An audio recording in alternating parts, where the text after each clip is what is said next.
गणानां त्वा गणपतिं हवामहे कविं कवीनामुपमश्रवस्तमं ज्येष्ठराजं ब्रह्मणां ब्रह्मणस्पतान् शृण्वन्नोतिभिः सीदसादनं श्रीमहागणाधिपतये नमः। गुरुर्ब्रह्मा गुरुर्विष्णुः गुरुर्देवो महेश्वरः गुरुः साक्षात् परं ब्रह्म तस्मै श्रीगुरवे नमः। सदाशिवसमारम्भां शङ्कराचार्यमध्यमाम् अस्मदाचार्यपर्यन्तां वन्दे गुरुपरम्पराम्। ॐ आप्यायन्तु ममाङ्गानि वाक्प्राणश्चक्षुश्रोत्रमथो बलमिन्द्रियाणि च सर्वाणि सर्वं ब्रह्मोपनिषदं माहं ब्रह्म निराकुर्यां मा ब्रह्म निराकरोत् अनिराकरणमस्त्वनिराकरणं मेस्तु। तदात्मनि निरतेय उपनिषत्सु धर्मास्ते मयि सन्तु ते मयि सन्तु। ॐ शान्ति शान्ति शान्तिः। You have got it now. Dear friends, we are about to conclude this second mantra of this Kenopanishad.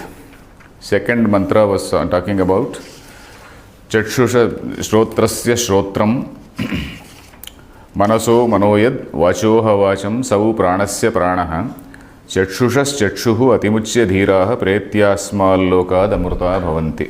So we have studied this mantra. We also studied almost the whole of Bhashyam, and the last few lines of the Bhashyam are there. In the last class, we stopped at that Nakarmana Naprajaya Dhanena Tyagena Ike Amrutattvamanashuhu. We discussed that. And then Paranchikhani Vyatrunat Swayambhu. In fact, we discussed it twice. Once in Kenopanishad and once in the beginning in the Sambandha Bhashya of the same Bhashya, of the same Upanishad. We have to start this line, Yada Sarve Pramuchyante. Let us start. Yada Sarve Pramuchyante Kama Yesya Hrudisthitaha Hrudishritaha Kama Yesya Hrudishritaha Atra Brahma Samashnute Ityadi Shrutibhyaha. This also, if you recall, this also we read in Kenopanishad. This is one of the concluding mantras of this Kenopanishad. Kenopanishad, you recall that there are 6 vallis. In the last valli, this is the 14th mantra. Last valli has 19 mantras. This is the 14th mantra, where that was the final teaching of the Upanishad. The final teaching of the Upanishad, in those lines, it says that unless your mind becomes totally free from all types of kamas, kama means desire. So because kama etc., kama is not the property of the Atman. Kama is the property of the buddhi only. That is the one fundamental difference between the Tarkikas and the Vedantins. For Tarkikas, Jnanam is something which is say born in the mind, and then kama, sankalpa etc., they are not properties of the mind according to them. Where Vedanta says kamas sankalpo vichikitsa dhrutihi adhrutihi hrir dhir bhi. That is a very long line from say Brihadaranyaka Upanishad. Kama, that is desire. Sankalpa, just say visualizing something as something which is desirable and then which we have to acquire. Sankalpa, samyak kalpanam, samkalpa, that is just thinking about something as something desirable and great. Vichikitsa, whether I have to do this or not, that sort of samshaya. Vichikitsa, hrir dhir bhi, all these characteristics, the element of fear, happiness, all these things, they are all mana eva. These are all the constituents of the mind only. So this is mind is something which is full of all these things, and then all our activities, they create some vasanas in the mind. Vasanas means some impressions, some lasting impressions in the mind, and these lasting impressions, they determine our future behavior also. Suppose I have gone through a particular life for a long period of time, say about 40 years I have spent in a particular fashion. So all those activities, they leave some sort of impressions, very strong impressions in my mind, and if I really want to say shake them off, it will be very difficult to shake them off. So it is the case with everyone. So the same thing happens at the time of death also. At the time of death also, if you do not by that time purify the mind, this mind will carry on all these lasting impressions, all these impressions called vasanas or samskara. The other word for vasana is samskara. So the mind will carry all these things. So all these desires, they are also part of these samskaras. So desire again, that is because there is a sankalpa. You have seen something and then you have taken a fancy for that. Sankalpa, in fact, okay, we can loosely translate it as fancy also. Fancying something. So this sankalpa produces kama. Sankalpa prabhavan kaman. So sankalpa creates kama, desire. So like that, unless the mind is totally freed from all types of desires, yada sarve pramuchyante kama ye asya hrudi shritaha. The place, the seat or the location for all these desires is mind. That is buddhi. So that is what he says. Yada, when sarve kamaha pramuchyante, all these desires etc. they drop off. Pramuchyante is leave. They leave. The desires have to leave. It is not as though you are forcibly blocking them. So that is one important thing we have to note. It is not enough. It is not enough if I just resist them physically, if I just stay restrained for some time, if I stay isolated and then lock myself up in a room and then go to some Himalayas and then stay there for some time and then as a recluse, but still I will be thinking about my home, all my possessions and then all my say properties and all that. So that is the bondage is very much here. You may be here, but you should not think of them. You should not think of them too much. You have to think of them only as much as necessary. So, but of course that is for a normal man. But for a seeker, for a sadhaka, for somebody who really wants to become Brahman, so the total mano nasha is what is expected. Mano nasham, we have come across this word in this Jivan Mukti Viveka Vidyaranya Muni. Jivan Mukti Viveka, there is a very big chapter called Mano Nasha. How to thin down the mind. Thinning down the mind means all these accumulated vasanas, all these accumulated impressions which are there in the mind have to be literally cleaned, washed off over a period of time. That's not so easy. They will again come back and then they will again get entrenched. So all these impressions which are so entrenched in the mind, they have to be slowly washed off. They have to drop off rather. You have to make some conscious effort, and once we make some conscious effort, they will also drop off. So that is the point there. We also have to make some conscious effort. So that is why it is called Dhamma. Dhamma is Bahyendriya Nigraha. So conscious habits influence the unconscious mind. That is a psychological principle also. So with that in view, we have to consciously cultivate that say self-control in the beginning, and then gradually along with that some viveka also is there, along with that some discrimination etc. Nitya vastu viveka, and that will lead to some gradual awareness, and then these kama or desires, they slowly drop off on their own. So that is what is the meaning of pramuchyante. You are not throwing them out, but they are leaving you. Pramuchyante, muchyate, they are leaving you. Pramuchyante kamaha ye asya hrudi shritaha. Asya means of this person. Who is this person? That is the seeker. The Upanishad is talking about the particular seeker, from whose mind all these say desires etc. they are dropping off slowly. Hrudi shritaha. Shritaha means ashritaha. Shritaha, ashraya, you know. They have taken shelter in that. They have pitched their tent in that heart. So like that, Hrudi shritaha. Then the line is, have you got the full line there? This book is not having the full. Athamartyo amurto bhavati. So that is the line. Athamartyah amurto bhavati atra brahma samashnute. Then the mortal becomes immortal. Now we recall. Athamartyo amurto bhavati atra brahma samashnute. Atra means here itself. Here itself he attains Brahma. Once all the desires they drop off on their own, you become Brahman. So the basic the teaching of Vedanta is the mind is a collection of so much of unwanted information. you have learnt over a period of time, and then we call it knowledge, and then okay, knowledge is also required. That knowledge we need not shake off and become ignorant. Knowledge is very much required. But then this longing for them, attachment, all these desires, our personal interest in them, so that personal bondage, those things have to go away. Knowledge has to be there. So all these bonds have to go away. So once they drop off, then the mind is said to be free. And then that is the way, that is how we are supposed to be going closer, moving closer and closer towards becoming that Brahman. Brahmavit Brahmaiva Bhavati. That is the statement of Vedanta, isn't it? The one who knows Brahman becomes Brahman. So that is how. So Atra Brahma Samashnute, he becomes Brahman here itself. Then Ityadi Shrutibhyaha, from Shrutis, from say scriptural statements like these. Then Athava Atimuchya Ityanenaiva Yeshanathyagasya Siddhatvat Asmat Lokat Pretya Asmat Sharirad Apetya. What does your book say? Huh? Okay, Apetya. Mrutva ityarthaha. Do you have it or not? Mrutva ityarthaha.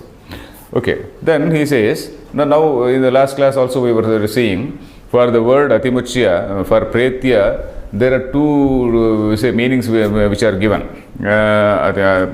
Two meanings. That is, one is giving up this identity with this body-mind complex. So that is number one.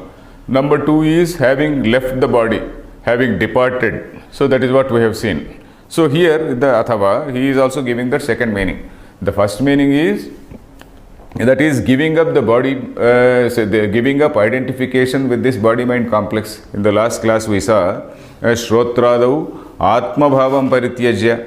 Shrotradi Karanakala Shrotradau Hyatma Bhavam Krutva Tadupadhisan. So by identifying with that upadhi, and he is born with that, and then he dies with that, and that is a recurring cycle. That is what we saw in the last class. So Atma Bhavam Ujjitva. So you have to leave one in order to get the other. You have to leave all these things in order to get the other. Or a paradoxical statement here is, Pretya Amruta Bhavanti. Pretya, having departed, they become Amruta. They become immortal. Having died, they become immortal. So after you have to die in order to become immortal. So that is the paradoxical situation here. We have to die in order to become immortal. So that is what that last word of that last line of that mantra means. Pretya smallokad amruta bhavanti. What does it mean? Pretya, having departed from this world, then amruta bhavanti. So what does it mean? So you have to die in order to become immortal. So how is it that we have to understand it? Pretya means you have to leave that identification with the body. You have to leave all these desires. So in fact, that is in fact death only. This sort of life is a sort of death only. This pretya, before giving up all these things, once a person who is longing for all these things, a person who is so bound to all these things, he is destined to get another birth, he is destined to get another death, isn't it? So he is in that Janana Marana Chakra only. He is he is born again and again, he dies again and again, so that is actually death.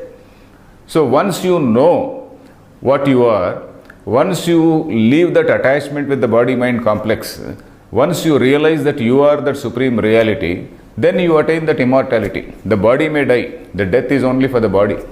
So this death, what you call life, what a normal man calls life, what a normal man calls all enjoyment, physical pleasures and whatnot, what a normal man enjoys when he goes to casinos and then when he has all types of pleasures. So that is a death. So in fact, one English poet long ago we read some poem called The Wasteland. Have you heard one poem called The Wasteland? Wasteland where nothing grows.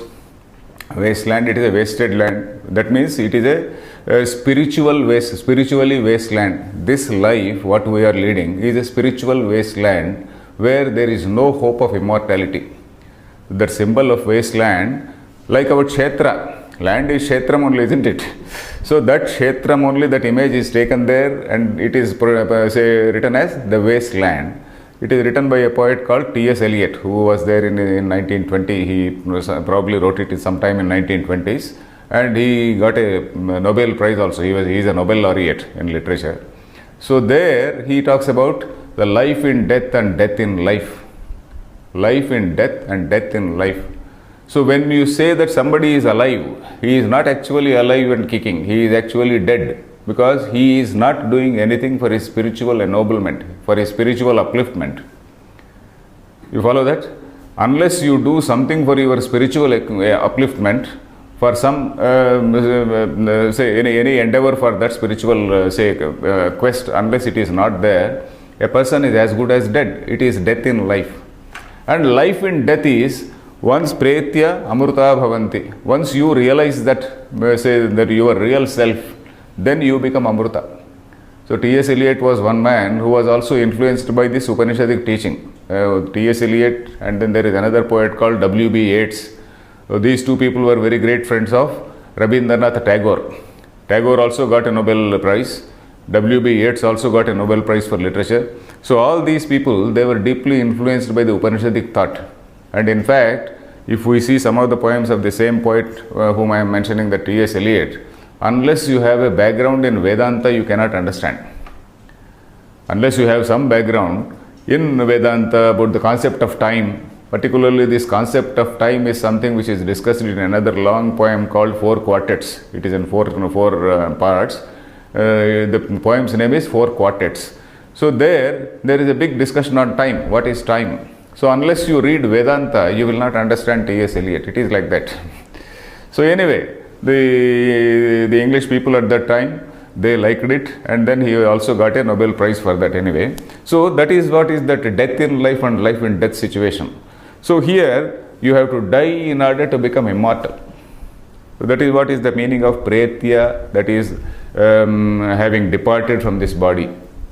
So here athava atimuchya ityanenaiva yeshanatyāgasya siddhatvat. So the word atimuchya itself is referring to that meaning of yeshanatyaga. It is conveying the meaning of yeshanatyaga. Yeshana is desires. The putreshana, vitteshana, lokeshana, we know all these three yeshanas, three desires. That is desire for children, desire for money, vitteshana, the desire for loka, desire for some heavenly worlds. So these are the desires which a person normally has. So anenaiva, atimuchya, by the word atimuchya itself, anenaiva means by itself, anena eva, by that itself, yeshanatyagasya siddhatvat. Siddhatvat means that yeshanatyaga is mentioned. It is meant there. It is meant there. So then now for this atma asmat lokat pretya, you may even say, you may even interpret this word as departing from this body, as leaving this body. Asmat lokat, from this loka. Asmat lokat pretya. There are two ways. Asmat lokat pretya is, you may be very much in this loka, you may be very much living, but then you don't have contact, you don't have that bondage with this world. You have shaken off all the bonds. You are very much there in the loka, but then you are as good as pretya. You have shaken off your bondages. So that is one type. The other type is really departing from the body, actually departing from the body. So that meaning also you can take. That's what he says. Because distancing yourself from this worldly bonds, etc., is already conveyed by the word atimuchya. So for this word pretya, you can also take the meaning asmat sharirat apetya. Apetya means having gone away. Apa it ingatau, isn't it? Apetya means having gone away from that. That is having departed from the body. Asmat sharirat apetya mrutva ityarthaha. So that is it. So your text says sharirat pretya is the same meaning. Meaning doesn't change. So this is how this second mantra concludes. Now let us go to the third mantra. Yasmat shrotrādirapi shrotrādi atma bhutam brahma ataha. So this is a small avatarika. This is only one small line. That is yasmat, because shrotraderaphi shrotradi atma bhutam brahmataha. That is, Brahman is the self, the very self, atma bhutam. Atma bhutam means the very self of it. The very self of it. The very self of this shrotram, netram, then manas, etc., etc., etc. The very self of all these indriyas and the mind is Brahma. Therefore, now the mantra starts. Therefore, because it is like that, therefore, how to know? Then it is being elaborated. Let us read the mantra. Na tatra chakshur gacchati, न तत्र चक्षुर्गच्छति na vagacchati, न वाग्गच्छति no mano, no मनो na vidmo, न विद्मो na vijanimo, न विजानीमो yathaitadanushishyaad. यथैतदनुशिष्यात्. Your book has stopped there, but actually the continuation, we have to read the other thing also. You please take out. So the whole thing is one mantra. Your book has split into two parts.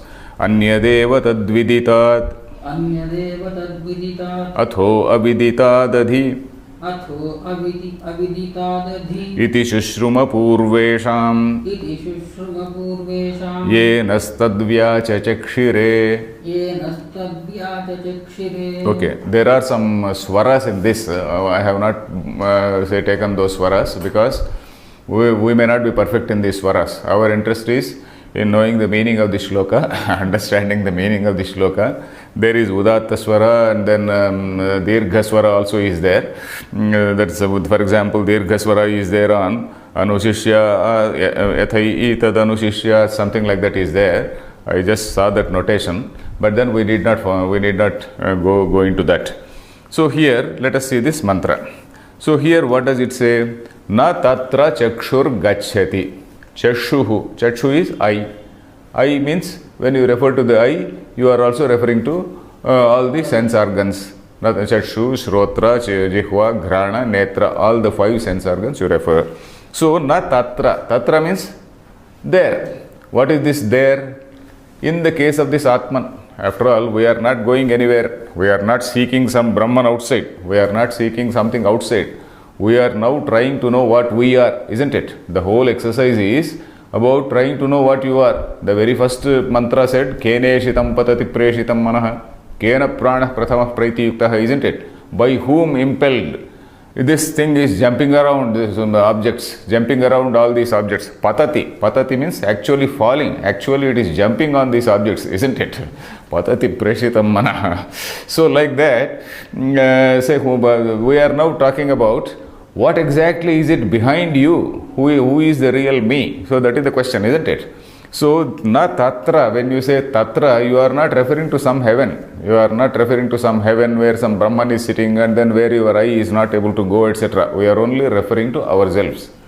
Na tatra, in the case of that Atman, chakshuhu gacchati, the sense organs do not reach there. It is not in the purview of that sense organs. Brahman is something which is not in the purview, because sense organs are there only to look at, to perceive things which are outside, which are the external world only is perceived by the sense organs, isn't it? So chakshuhu does not go there. Na vak gacchati. Vak is karmendriya. Vak, pani, pada, payu, upastha, they are all the 5 karmendriyas, are the motor organs. You want something, you go there, you run to a place or go walk to a place and then get it. You grab it with your hand. So vak, pani, pada, payu, they are called the motor organs. We make a differentiation between the sense organs which gather impression to the mind, gather and send impressions to the mind, and then the motor organs which actually function, which they go about and then they acquire things and then they receive things. So these are the motor organs. So neither the motor organs nor the sense organs. No manaha. No is English no only. Sanskrit no is no, English no only. No mano. Mano is manaha. Manaha, when the sandhi, due to sandhi, it becomes mano. Na mano is the mind also does not go. The mind can say no certain things. For example, in this Vakya Bhashya, Shankaracharya writes, say mind, of course, Sukhadivan manaso vishayaha tat. Shankaracharya says, this Sukha, Dukkha, etc., they are also known to the mind. So like Sukha or Dukkha, is Brahman or is the self known by the mind? It is not, because the mind itself is impelled, the mind itself is motivated or driven or inspired, say illumined by that Brahma Chaitanya. Unless that Chaitanyam is there, mind is as good as dead, mind is as good as an insentient thing. So when that is the case, how can mind understand the Chaitanya? It is like a mirror understanding the light. Mirror doesn't understand the light, mirror only reflects the light. So that is the position of the mind. Mind is only a reflecting medium, it is an antahkarana, it is the reflected consciousness which is acting, which is going about. No manaha, na vidmaha. Na vidmaha means we do not know. Vid dhatu, vid means to know. Na vidmaha, we do not know. It is a atmanepadi bahuvachan, na vidmaha. Na vijanimaha. This is again atmanepadi, not atma, sorry. Say what is prathama, sorry. In English we call it first person, second person, third person. So this is na vidmaha is in first person. So in Sanskrit, for first person, what do you call? Uttama Purusha. Not Atmanepadi, Uttama Purusha. So, because we have forgotten those Sanskrit words, grammar words, first person, second person, third person, we say in English. For first person, the Sanskrit thing is Uttama Purusha. For second person, of course, Madhyama Purusha. Then for third person, we say Prathama Purusha. Prathama Purusha, when we say Prathama Purusha, we are not referring to yourself, you are not referring to yourself, you are referring to a third person. Saha Gacchati, that is Prathama Purusha. So that is a small thing we have to remember. So this is an Uttama Purusha, that is first person. Na Vidmaha, we do not know. Na Vijanimaha, we do not know again. Vidmaha, Vijanimaha, one and the same. Na Vidmaha, actually one commentator has written, Vidmaha is we do not know. What is that? He writes Visheshena jnanam vijnanam, na Visheshena jnanam, but there is not much of difference there. Na vidmaha, na vijanimaha, we do not know. Yatha, let me see whether I can look at it. Na vidmo, na vijanimo, okay. Vidmaha, Visheshataha na vidmaha, Samanyataha na vijanimaha. So that is what he says. Visheshataha na vidmaha. We don't know any of the exclusive properties. Visheshataha. Vishesha means exclusive property or characteristics. We do not know any of these the exclusive characteristics of these things. Visheshataha jnanam. Na vijanimaha. Even samanya jnanam also we do not have. Samanya jnanam is a general awareness. So Vishesha Jnanam is something with more exclusive and deeper awareness. So we do not have any of these, either of these. Then, na vidmaha, na vijanimaha, yatha yetad anushishyat. Yatha yetad anushishyat. Yetad means this Brahma. How, yatha, how, yetad anushishyas. How one can teach this. Anushishyat is again that Vidhiling, both in Vidhiling and also Ashishiling, this is the same word. You know the root, Sanskrit root, shas, shasti, shasanam, anushasanam, shishya, all these words they come from the same root called shasu. Shasu means either to command or to teach. It has two meanings. One is to command, anushasti, anushasanam, anushasakaha. So that is commanding or teaching also. Vedamaditya, Vedamanuchya, Acharyo, Ante, Vasinam, Anushasti. He teaches there. That is a sort of authoritative teaching. Teaching also, not not for the sake of information, it is a sort of authoritative teaching. So that is what is called Anushasana. So here also the same similar meaning. How one can teach in a very effective way, how one can teach in a very confident way. So that is the meaning of Anushishyat. How can one teach in a confident way? Because we ourselves do not know what it is. No, we do not know means we have no, unless you realize. You may realize, but how to communicate? So that is another problem. A teacher may be there, a jnani. So that is again the difference between Shrotriyam Brahmanishtam. That is what we have seen in that shloka, Shrotriya Brahmanishta. So that is why Upanishad says, it does not say simple Brahmanishta. A person can be there, some Himalayan monk may be there, he has done some sort of sadhana and then he has become, he has achieved this jnanam. But then he may not know the entire logical process of teaching. So teaching involves some logical step-by-step, gradually leading the student in a particular fashion, isn't it? So that is why the Shravana, Manana, Nididhyasana, all these things have come. So all these things, they can be known only by somebody who is a Shrotriya. Shrotriya means somebody who has studied these Shrutis properly, who has in a formal manner, so that this man will be able to teach. So the other man may be a Brahmanishta, he may be an Avadhuta also, but then if you try to imitate him, say you may learn some bad habits from him, like smoking some ganja or bhang, but then you may not get jnanam. So that is the danger. So anyway, here yatha etad anushishyat.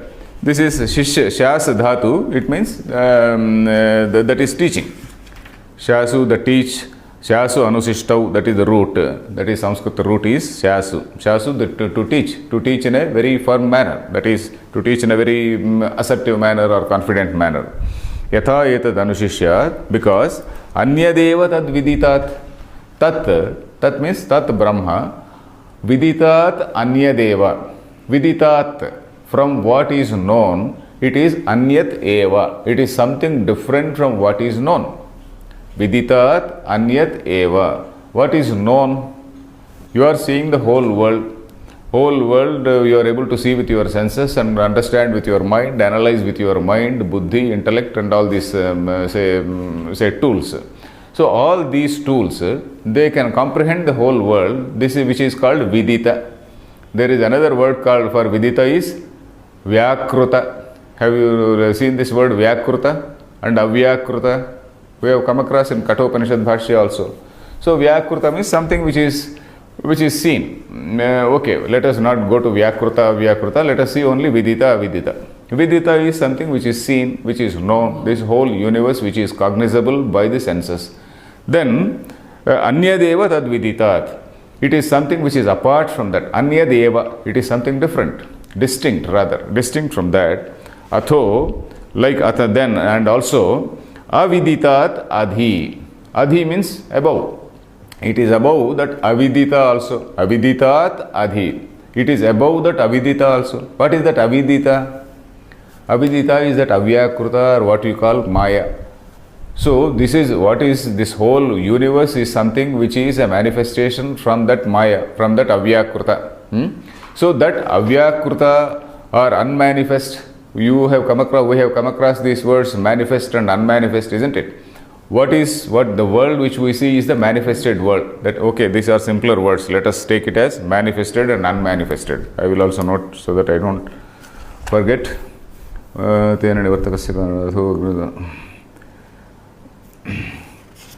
Manifest and unmanifest aviditat. So this is something, all the manifest world is something which is cognized by the senses, and this Brahman or Atma which we are talking about is something which is distinct from that, and it is also distinct from that unmanifest. This whole manifest world has come from that unmanifest, which is that exclusive appearance in that supreme Brahman, which is called Maya, isn't it? That a manifestation in Brahman is that Maya, and in that Maya those three gunas, sattva, rajas, three gunas are there, and because of the interplay or of these three gunas, all these panchabhutas have come, akasha, vayu, etc., akasha, vayu, agnihi, that process, all this srushti has come. Then according to that srushti only the person, not only the human being, all animals, that all the beings have evolved. All the beings have evolved from that panchabhutas only.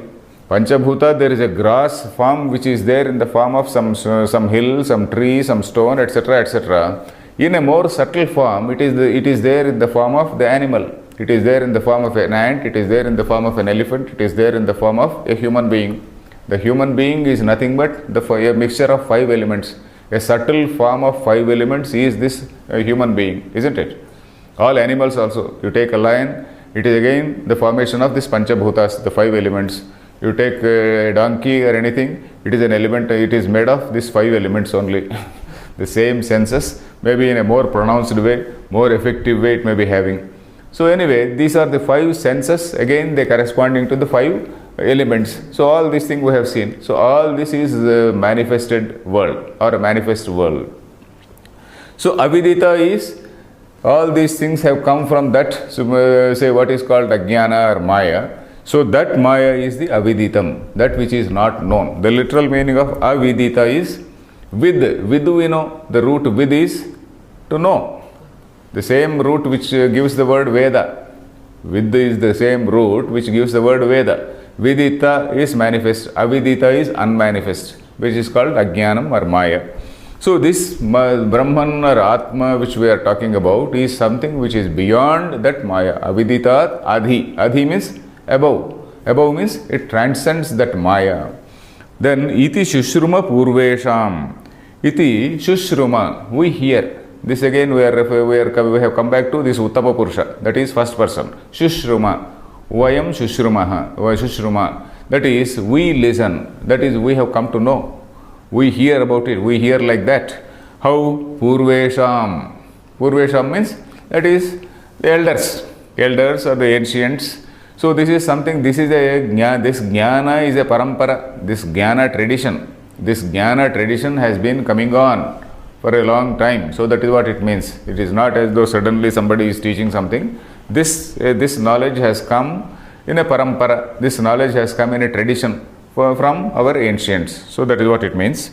Iti shushruma purvesham ye naha tat vyacha chakshire. Ye nastad vyacha chakshire is ye naha. Naha means to us. Ye means those who. Ye is those who. Yaha yav ye.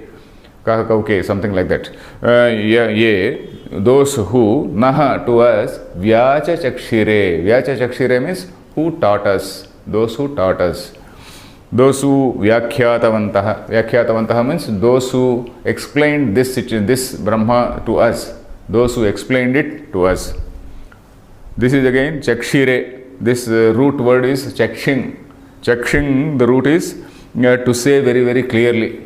To say very, say without leaving any doubt. So that is called chakshin. Chakshin, the root means to say clearly. Vyaktayam vachi. The root meaning is that. So this is the overall mantra. So the mind, the sense organs do not go there. The motor organs do not go there. The mind which can cognize the sukha, dukkha, that is happiness and unhappiness, the mind also cannot go there because the mind is only a reflecting medium. Then how we do not know. We do not know that, and we do not know how one can teach this. One can teach this with certainty. Yeah, not confidence. Confidence is something different. A fool also can teach confidently. This is something with certainty. This is anushishyat. This is a combination of say shasanam and also teaching. So somebody who can teach it certainly, to say something with certainty.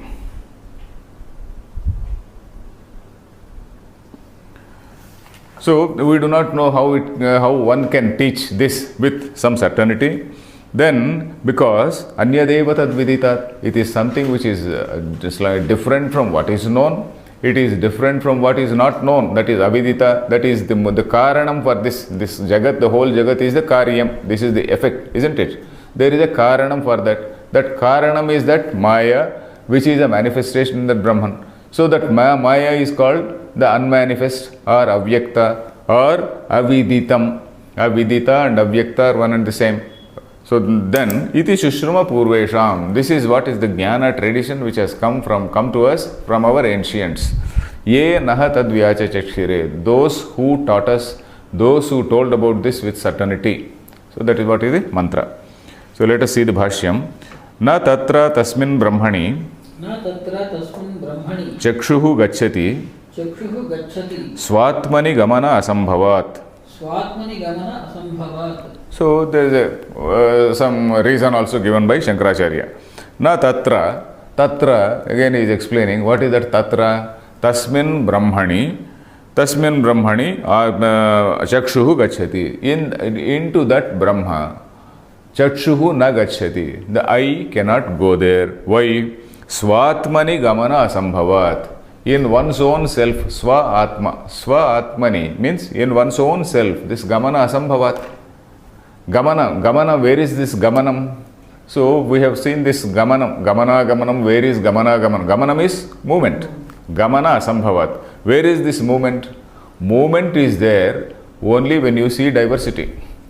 Only when you feel, only when you think that you are somebody sitting here, you have to see, say, some Venkateshwara, you have to go from here to Tirupati and then you have to go and see Lord Venkateshwara, or you have to do some yajna and then you have to go to some other loka which is supposed to be there somewhere, some three-dimensional place somewhere there, somewhere located in the sky, and then there some heavenly pleasures are there. So you have to spend some money here, do some say pujas and then give some donations to some good say Brahmins and all that, and then so you can go and then dance with somebody there. So this perception is there only when you have this feeling of this notion of duality. So all these things, all whatever worlds, whatever things are there, they are manifestations in that Supreme Chaitanya only. And these worlds, they are not there actually as three-dimensional places. These are all creations of the mind. So that is what Bhashyam also says. Lokyate iti lokaha. That is lokyate iti lokaha. Janmani. Lokyante iti lokaha janmani. So that is what Shankaracharya says in Ishavasya Upanishad. Those which are experienced, lokyante, those which are seen, those which are experienced, they are called lokas. And what are those? They are the janmas. You have done some good deed, you get a good janma, you have a nice life, so that is what is Swarga. And then the mind at the time of departure, say let us say at the time of leaving the body, yam vapi smaran bhavam tyajatyante kalevaram, whatever that final thought is there in your mind, according to that, the mind builds up its own loka. The mind builds up its own Indra loka, heavenly, happily stays there for some time. So that once that state of thing is over, that punya is over, then again it comes back to the world and then he again takes up another birth and all that. So unless you realize the real self, there is no emancipation. There is no freedom from all these lokas, there is no freedom from the cycle of birth and death, isn't it? So this gamana agamanam, all this movement is there in the realm of religion, in the realm of ajnana. All this thing is in the realm of what we call religion. We always make a small distinction between what we call the religion level, that is the Vyavaharika level. Religion doesn't mean you have to reject Vedanta. Of course, religion broadly includes Vedanta also. When I say religion, I only refer to the Vyavaharika level. All these things are at the Vyavaharika level for any religion. For any religion, you say, for other religions, heaven may be the ultimate. Heaven is the ultimate, where all heavenly pleasures are there, and then this man happily goes and enjoys there for a long time. So that may be there. But in our case, we don't say like that. We say that it is all at the Vyavaharika level. In order to see that the whole world, say there is a proper code of conduct, there is a proper dharma, there is a proper social harmony. To ensure all that, the Vedanta says, you visualize or accept God in any form. You accept this structure called lokas, the swarga, naraka, the heaven, hell, etc., in any form. This is all at an empirical level, at a transactional level. And all this movement of a man doing some good deeds and going to a loka, it is all at transactional level, at a vyavaharika level. So this gamanam, that is going and coming back, that is what is gamanam and agamanam. All these things, they are there only at this vyavaharika level. But once you realize that you are of the nature of that sat and chit, you are of the nature of the existence and consciousness, there is no such loka. So here, these sense organs do not go there, because in that Atman means in that consciousness, there is no question of movement. In consciousness, there is no question of movement. It is just like space. Okay. Tatha na vak gacchati. Tatha na vak gacchati. Tatha na vak gacchati. Tatha means likewise. Na vak gacchati. We saw this. Vachahi. Shabdaha uchcharyamanaha. Abhidheyam prakashayati yada. Tada abhideyam prati vak gacchati. Tada abhideyam prati vak gacchati. Not prati vak. Abhideyam prati vak gacchati ityuchyate. Abhideyam prati vak gacchati ityuchyate. Because we have to break it properly. Abhideyam prati vak gacchati ityuchyate. So when the simple meaning is, when do you say the speech reaches there? The speech reaches, when you say the speech reaches there, what exactly we mean by that? I utter a word saying this is some cell phone. So this word cell phone is something which is a response to my seeing this, isn't it? So this word has conveyed that meaning. That is called cell phone. The object which is intended to be, say, conveyed or understood is this cell phone. This object is called abhideya. Abhideya, that word is here used twice. Shabdaha uchyaryamanaha abhideyam prakashayati. Abhideyam is that object in question. Abhideyam. Abhidhanam actually is name. Abhidhanam is name. Abhideyam is whatever can be named. Whatever can be named is abhideyam. Whatever is an object.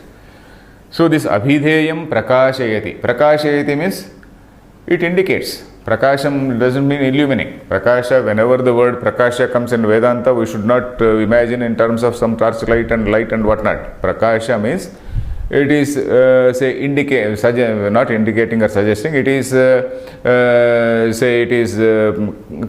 conveying that meaning, or it is enabling it to know. It is knowing rather. So that is prakashayati. So when I say the word cell phone, this word cell phone is conveying that it is reaching that particular object. It is not reaching not in the sense of physical reaching. It is conveying that particular object. So in that sense we say the vak or the speech has reached this object. Abhideyam prati gacchati. So here there is nothing which can reach that say Brahman, because Brahman is something which cannot be described directly. Brahman is something which cannot be described. In the Kenopanishad Bhashya, we read one interesting shloka which was quoted by Swami Akhandanandaji.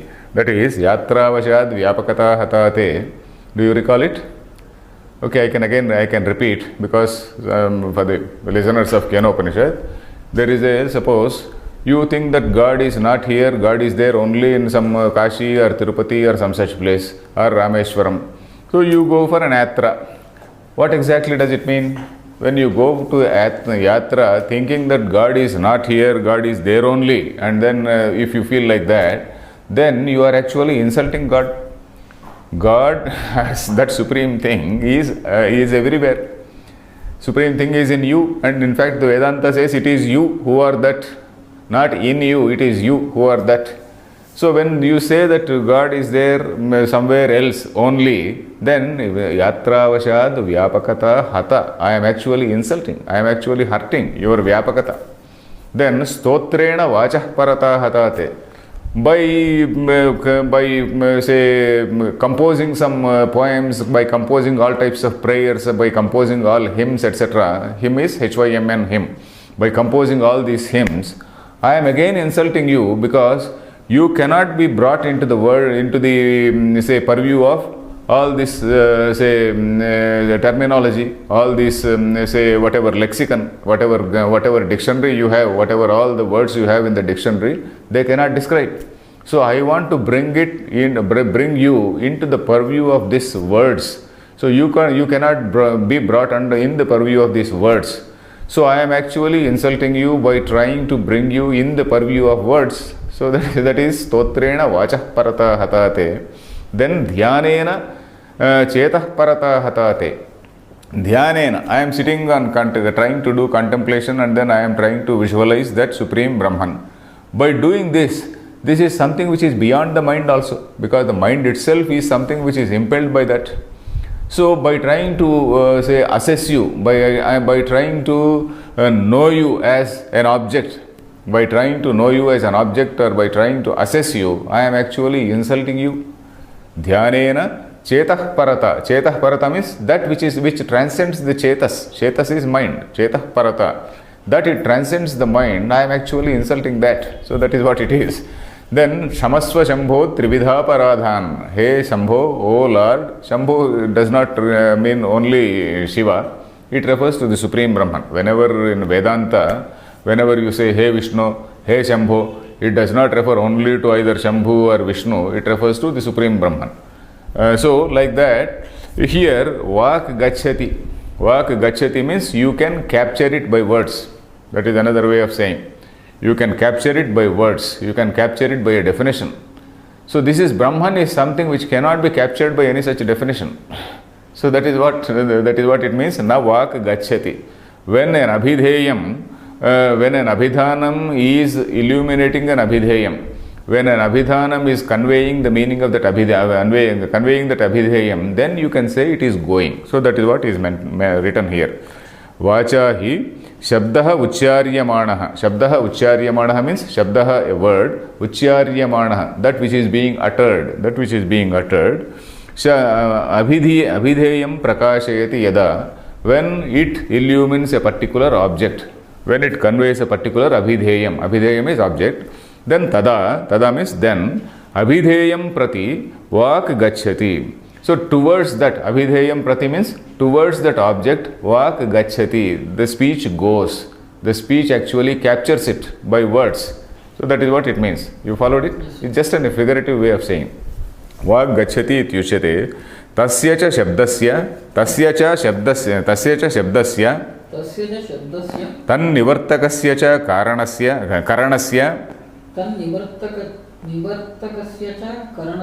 Atma Brahma. So here, this Brahma means this consciousness or Chaitanyam is the very self. Of what? Atma. Atma here means this very self. Of what? Tasya cha shabdasya. Whatever word I am uttering. What is this word? Word again is part of Chaitanyam only. Word again is a vibration. It is a vibration in what we call in sound. You also measure all these vibrations. This is something which is another form of energy, and this is another form of the same consciousness. So tasya shabdasya tan nivartakasya cha karanasya. Then there is a karanam. Karanam means there is an instrument. What is that instrument? This vocal cords, all this equipment here which is there. What we call throat. This is the whole equipment is called this karanam.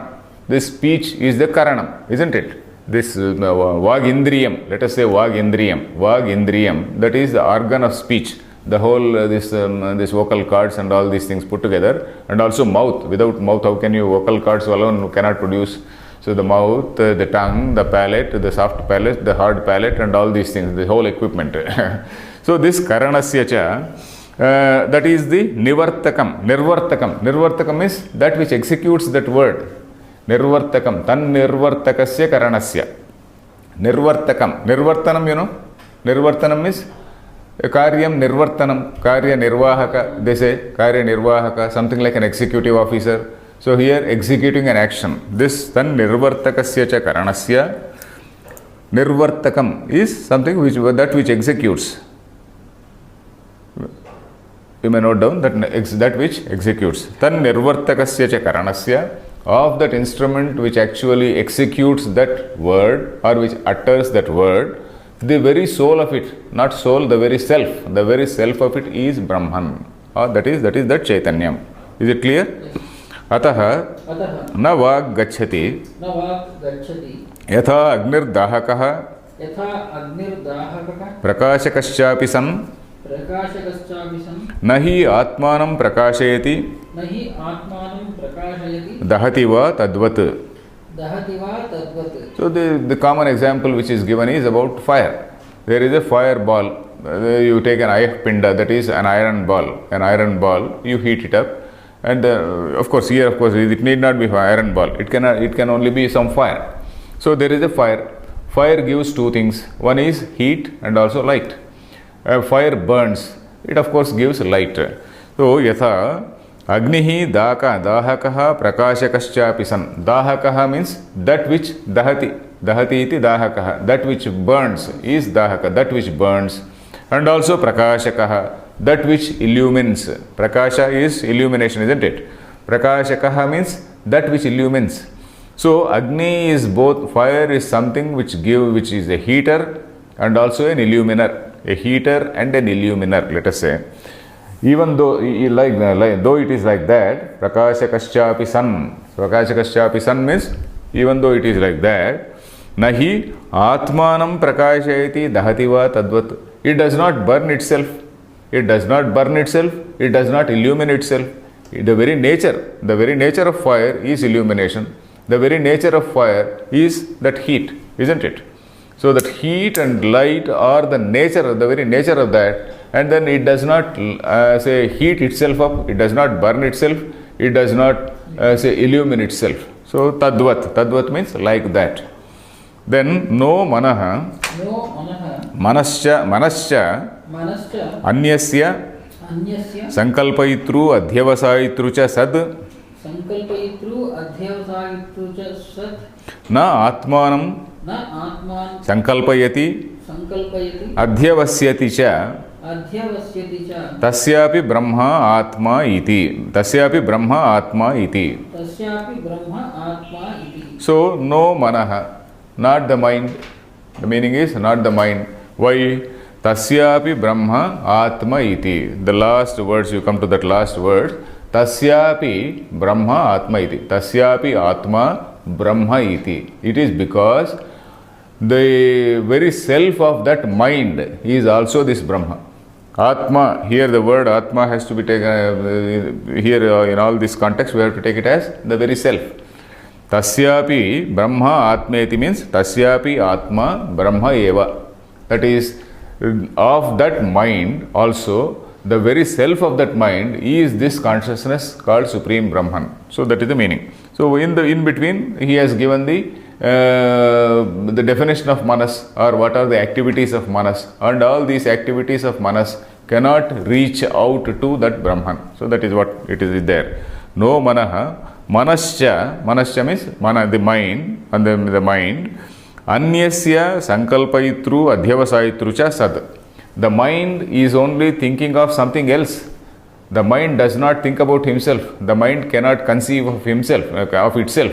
The mind, okay, my mind is right now looking at something. So there I am seeing that object, I can see what is the size, shape, length, height, etc., etc. I can see. So I can do this sankalpa, and then sankalpa is, that is fancying a thing, that is one sense. In a normal sense, it is just having an impression, just seeing something and having an impression, a mental picture of it. That is a sankalpa. Sankalpa vikalpatmakam manaha, that is how we say. There is, when you receive an impression and you are not sure whether it is something or the other, that is that indeterminate state. So that is what we say. Of course, here this mana, Shankaracharya is including manas and buddhi also, because there need not be any fine distinction everywhere. Unless the context requires it, we need not make a specific classification of mano, buddhi, ahankara, chittam and all that, unless a classification is there required. So generally when this word manas is used, you can also refer to chittam, you can also refer to the whole, you can refer to the whole of antahkarana with all the four parts. So that is what Shankaracharya is doing here. Manascha anyasya sankalpaitru adhyavasayitru cha sat.